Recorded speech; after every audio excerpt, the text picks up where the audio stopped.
Assalamualaikum warahmatullahi wabarakatuh. Perkenalkan, nama saya Arya Salsabila Auliana Putri, NPM 2051027, kelas 4 IHMA di mata kuliah Pengantar Filsafat dan Teori Hukum.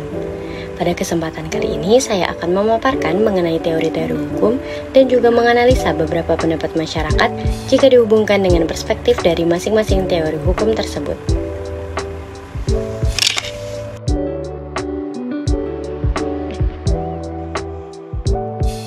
Sebelumnya perkenalkan, saya Arya Salsabila, mahasiswa ilmu hukum UIN. Jadi di sini saya mau minta waktu Kak sebentar untuk bertanya pendapat Kakak mengenai hukum.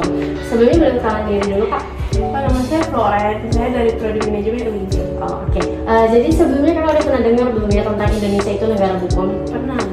Oke. Jadi pertanyaan pertama itu, menurut Kakak apa itu pembentukan hukum dan penegakan hukum? Kalau menurut saya pembentukan hukum itu seperti undang-undang ataupun aturan-aturannya. Kalau penegakan hukum itu proses untuk implementasi dari aturan atau undang-undang itu. Oke, kalau begitu menurut Kakak gimana sih pembentukan dan penegakan hukum di Indonesia itu udah baik atau belum?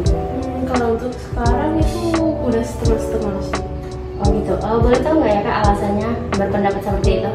Karena untuk sekarang penegakan hukum dan penguatannya itu udah cukup baik. Cuma ada beberapa kejadian seperti contohnya saat aparatur menerima suap. Jadi itu juga membuat citra penegakan hukumnya menjadi buruk. Oke, baik. Selamat sore Kak. Sebelumnya perkenalkan, saya Arya Salsabila, mahasiswa ilmu hukum UIN. Jadi sebelumnya di sini saya mau minta waktu Kakak sebentar untuk bertanya pendapat Kakak mengenai hukum. Sebelumnya boleh perkenalan diri dulu Kak.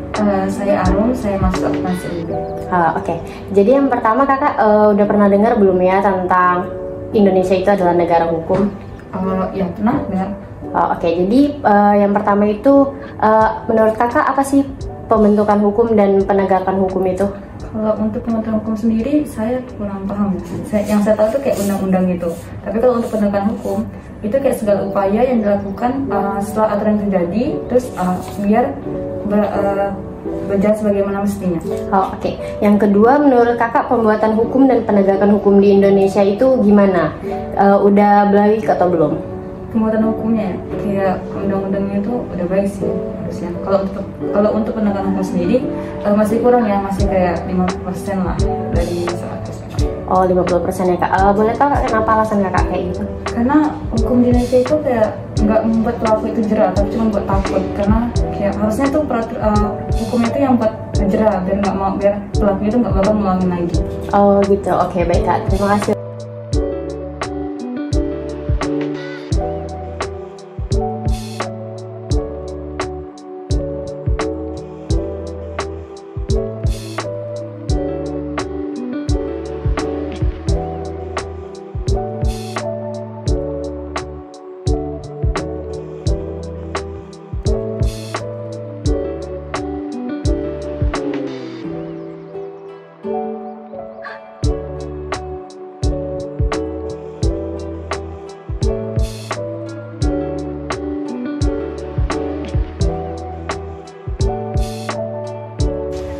Teori hukum adalah pendalaman secara metodologis pada dasar dan latar belakang dalam mempelajari hukum secara luas.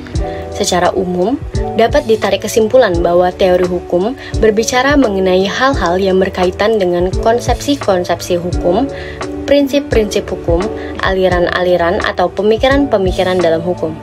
Teori hukum memiliki tujuan untuk menjelaskan berbagai kejadian dalam bidang hukum, serta mencoba untuk memberikan penilaian di dalamnya.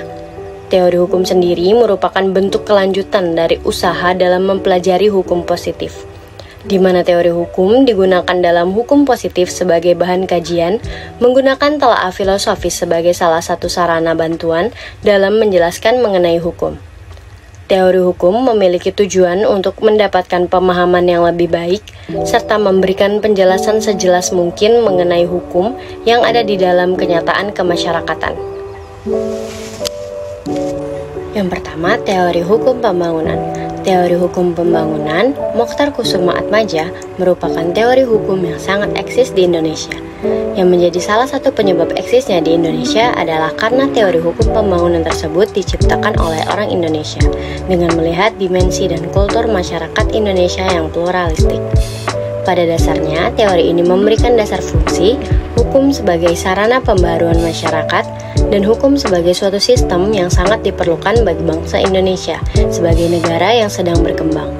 Inti dari teori hukum pembangunan ini ialah hukum sebagai sarana pembaruan masyarakat. Profesor Mokhtar tidak kemudian menyarankan untuk Indonesia menjadi cash law atau mengubah sistem menjadi common law. Tetapi di dalam teorinya ini, beliau hendak memandang bagaimana hukum tertulis bisa terus mengakselerasi pembangunan. Yang kedua, teori hukum progresif. Hukum progresif merupakan pemikiran perkembangan hukum yang digagas oleh Profesor Sachipto Raharjo yang berpandangan bahwa hukum dibentuk untuk manusia, bukan manusia untuk hukum. Hukum progresif memahami konsep keadilan sebagai hukum yang benar-benar memperhatikan sumber-sumber hukum yang baru untuk tercapainya suatu keadilan, sehingga tidak lagi mendasar bahwa wanita dan anak adalah subjek hukum yang paling lemah. Hukum progresif dapat diterapkan di Indonesia. Konsep dari teori hukum progresif harus ditetapkan dalam peraturan perundang-undangan di Indonesia sebagai salah satu pedoman pembentukan dan penegakan hukum.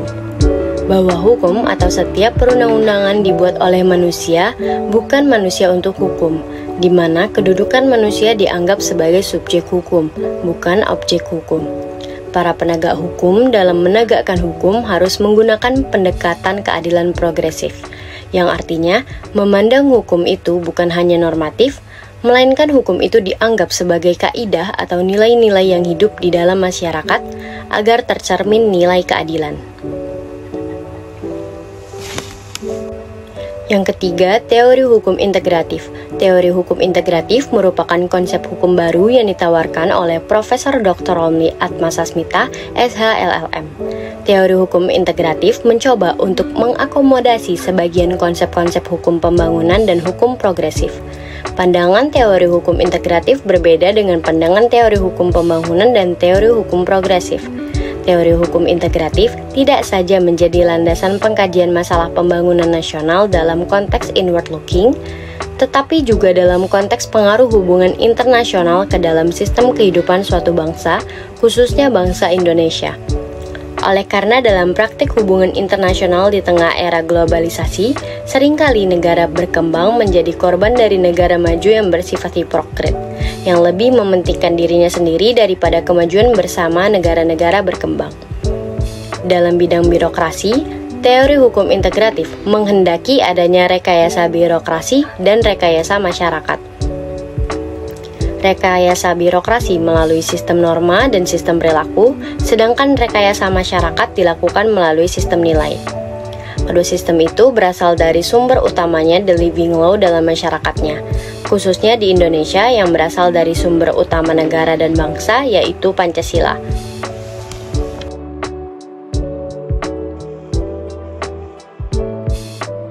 Berdasarkan sesi wawancara yang telah dilakukan dari 5 pendapat masyarakat, saya simpulkan bahwa di kalangan masyarakat umum lebih cenderung mengarah ke teori hukum pembangunan. Teori hukum pembangunan hingga saat ini merupakan teori hukum yang diciptakan atau dibuat oleh rakyat Indonesia, yang dibuat dengan melihat dimensi serta kultur dari masyarakat Indonesia itu sendiri. Oleh sebab itu, melalui tolak ukur dimensi yang ada tersebut mengenai teori hukum pembangunan pun lahir, tumbuh serta berkembang menyesuaikan dengan kondisi yang ada di Indonesia. Pada hakikatnya, jika diterapkan dalam aplikasinya yang sesuai dengan kondisi serta situasi masyarakat di Indonesia yang pluralistik. Secara dimensional, teori hukum pembangunan menggunakan kerangka acuan pada way of life atau pandangan hidup masyarakat dan juga bangsa Indonesia yang didasari atas asas Pancasila yang memiliki sifat kekeluargaan terhadap norma, asas, lembaga, serta kaidah yang ada di dalam teori hukum pembangunan yang ada tersebut. Relatif dan sudah merupakan dimensi yang meliputi struktur, kultur, serta substansi. Teori hukum pembangunan pada dasarnya memberikan dasar fungsi hukum yang digunakan sebagai sarana pembaruan masyarakat atau yang disebut dengan law as a tool social engineering, serta hukum sebagai sebuah sistem yang sangat diperlukan bagi bangsa Indonesia yang merupakan negara yang sedang mengalami perkembangan.